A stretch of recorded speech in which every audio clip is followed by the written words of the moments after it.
All right, shalom. All praises due to Yahweh, Yahweh, Yahweh, Yasha, the Redeemer and Savior of Israel. Today, we're going to go over Josephus. And we're going to show y'all, according to Josephus, what Esau looked like. And also what happened to the Edomites pursuant to Obadiyah 18. Because when you go back and study the works of Josephus, you're going to find out that in regards of what happened to the Edomites in the latter days at that time, based upon Obadiah, the 18th chapter, go all the way down to the 21st chapter, and as well as when you read about the description, the color of Esau, you're going to find out that it matches perfectly with the Torah. You see what I'm saying? You're going to find out that the Edomites are not white people. That's a falsehood. And the funny thing about it is a lot of these camps out there do have copies of the Josephus, but they're never going to read these pages when they be out there in a quote-unquote in the streets yelling, screaming at people. They're never going to read all of these critical informations that could further prove that white people are not Edomites, according to the works of who? Josephus. You see, even back in the days, I was also told that back in the days of the old school of One West, all their top elders and leaders, they used to tell the congregation back then that it was necessary for them to get a Josephus.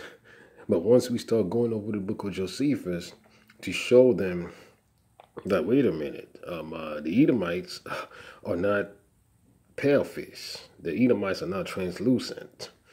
And Obadiah 18 already came to pass. But now, if you also go on my channel, I did a lot of series in different volumes going to different precepts that they like to utilize to try to say that white people are Edomites, that I went in depth by using the precepts and also went into the language to cut all of those ideologies. I went over Genesis 25:25. I went over the blessing to Esau. I went over the book of Obadiah, and so on and so forth. So now, let's see. We're going to see what the Edomites look like according to Josephus.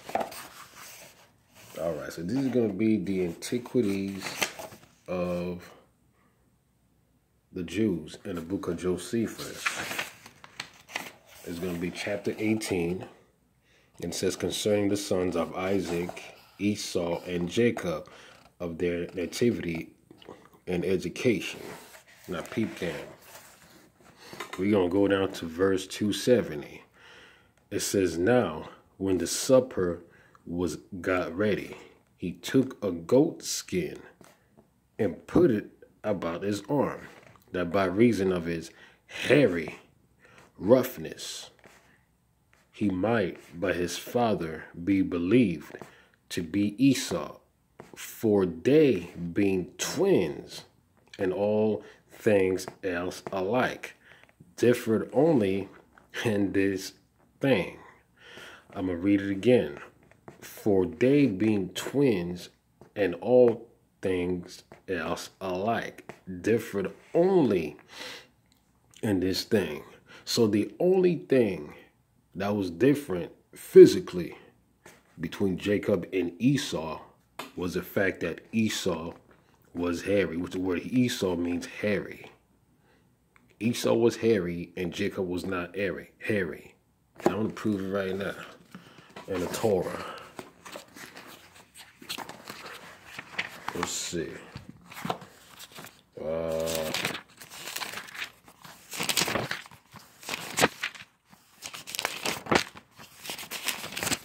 Go to Genesis.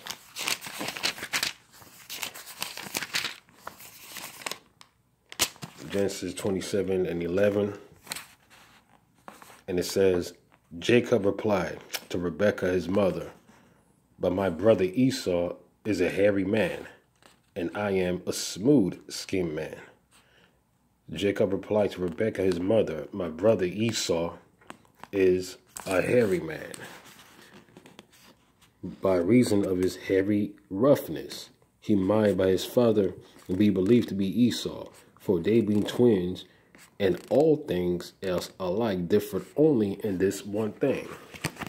So if Esau was pale-faced, translucent, he was a quote-unquote so-called white man, Josephus, instead of saying that the only thing that differed about them was the fact that one was hairy and the other wasn't, he would have also made mention that Esau's color was either translucent, white, or pale. So that correlates with Genesis 25th chapter when you go back and check it out in our language, when it describes Esau as being hairy. So like, yeah, when it describes him as being ruddy. And you can go back and check out all the videos that I did in regards to Genesis 25 and 25. You see what I'm saying? So now, we don't go over John Acranius and dealing with the book of Obadiyah. Matter of fact, before we go over John Acranius and the book of Josephus, I'm going to read something to y'all that I forgot to mention when I did my video series on Obadiyah, to prove to y'all that the book of Obadiyah already came to pass. And it's going to be, let's see, in verse 18 in the book of Obadiyah. Just like bear with me for a few minutes.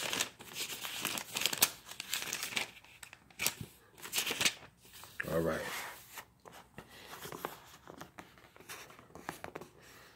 All right, it says, verse 17, on Mount Zion, there will be refuge and I'll be holy. And the house of Jacob will inherit those who had disposed them.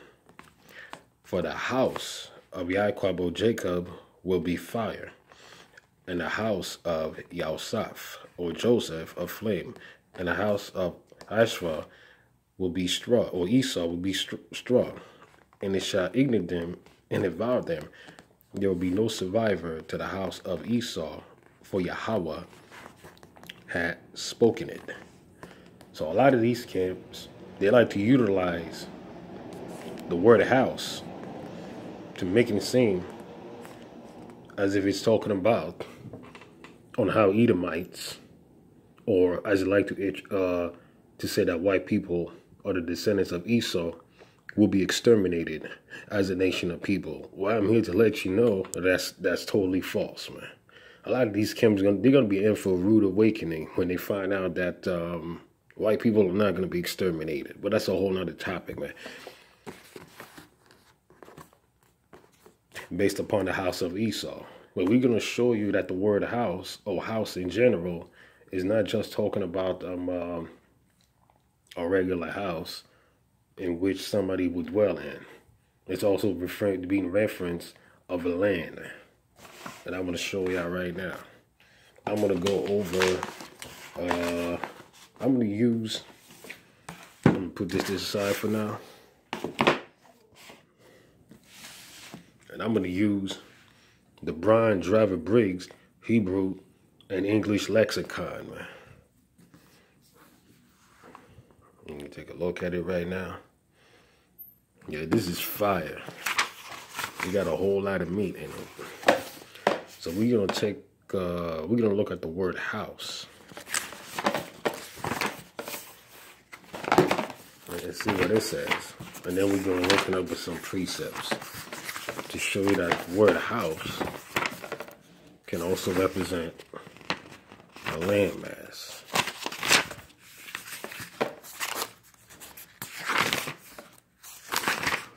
All right. The word house that we read in Obadiah, Bayath.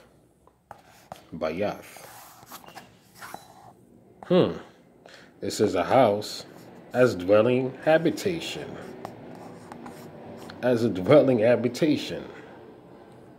So now, let me put this to the side for now. We're going to go to, let's see, to the book of Exodus.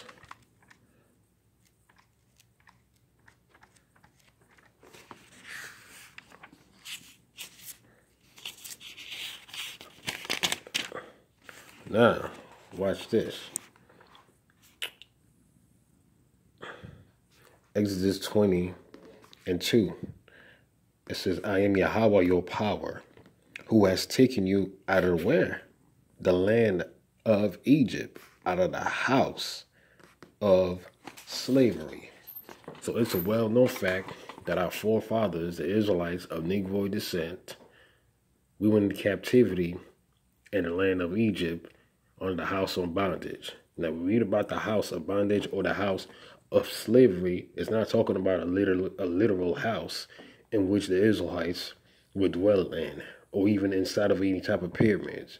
That was being in reference of the land of Egypt. So just because you come across the word house in the Torah doesn't necessarily mean that's talking about a literal house. This is why proper context is very critical in order for you to understand these scriptures. You see what I'm saying? And you also got to go back and check out to see what's written in the language so you get a clearer understanding. So I'm going to go into, let's see. I'm going to another precept.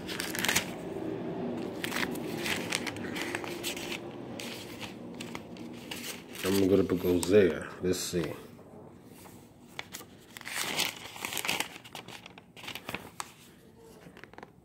Hosea 9:15. Let's see. All right, I'm going to just read it, man.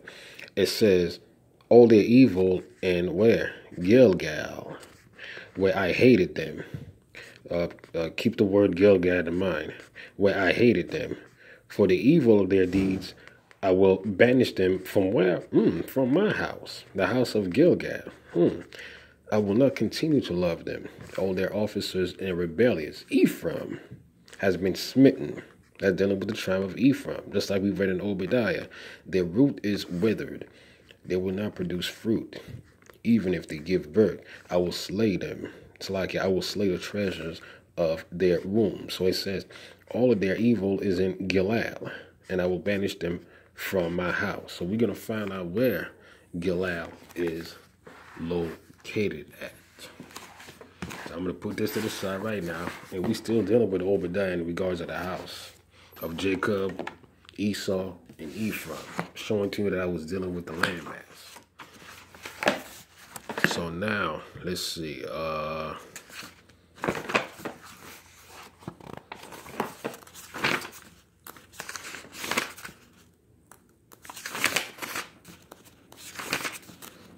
Yeah, by the way, I'm also in the BDB, or the Brown Driver Breaks Hebrew and English Lexicon.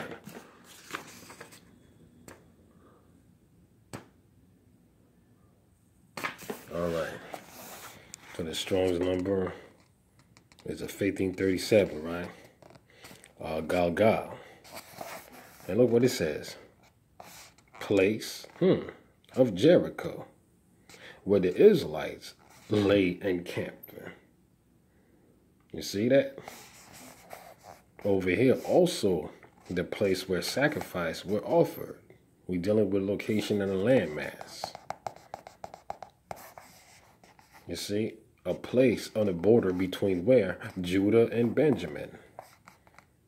A place in North Israel, dwelling of the prophets. Place in North Israel near Mount Gerizim. You see? And what did it say over here?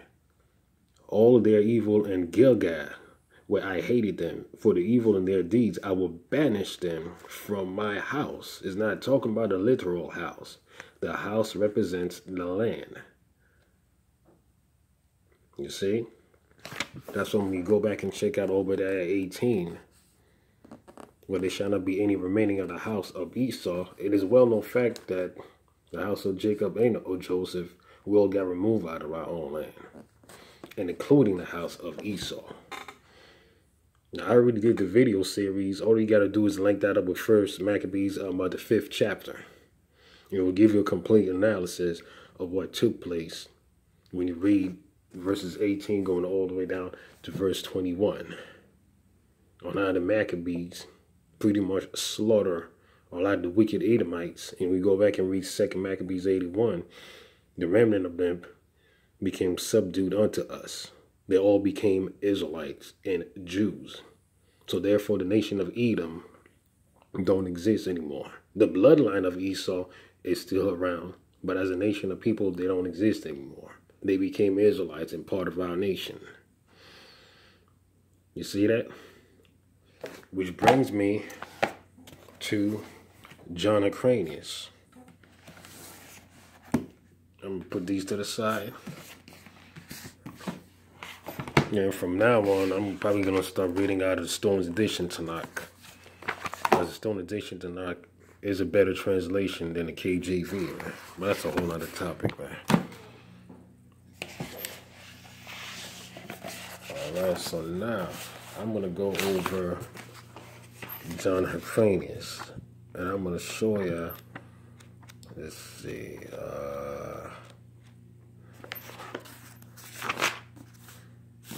all right. So this is Antiquities of the Jews, right? Antiquities of the Jews. Book 13, chapter 9. And we're going to show y'all on how that correlates with the book of Maccabees and as well as Obadiyah. It says, how after the death of Antiochus, Hyrcanus made an expedition against Syria and made a league with the Romans concerning the death of Demetrius and Alexander. I'm going to start at verse 1. It says, but when Hyrcanus heard of the death of Antiochus, presently made an expedition against the cities of Syria, hoping to find them destitute of fighting men, and of such as were able to defend them. However, it was not till the 6th month that he took Medaba, and that not without the greatest distress of his army. After this he took Samaga and the neighboring places, and besides these Shechem and Gerizim, and the nation of Cuthians, who dwelt at a temple which resembled that temple which was at Jerusalem, and with Alexander permitted Sambala, the general of his army, to build for the sake of Manasseh, who was son-in-law to Judah, the high priest, as we have formerly related, which the temple was now deserted 200 years after it was built. It says, Hyrcanus took also Dora, Marisa, cities of what? Of Idumea. He took all the cities of Idumea, just like we read in Obadiah 18. You can also read all the way down to verse 21. And I also did a video in regards to the book of Obadiah. You also can check it out on my channel. And subdued, just like I said before, all the Idumeans, and permitted them to stay in that country. You can read about that in, I think 2 Maccabees 8:1, on how the remnant of the Gentiles, the remnant of the Edomites or the Idumeans, they all became what? Jews. If they would circumcise their genitals and make use of the laws of the Jews. And they were so desirous of living in the country of their forefathers that they submitted to the use of the circumcision and the rest of the Jewish ways of living, at which time, therefore, this befell them, that they were hereafter no other than Jews. Right out of the mouth of Josephus, which all coincide. Hold on. Let me see. which all coincide.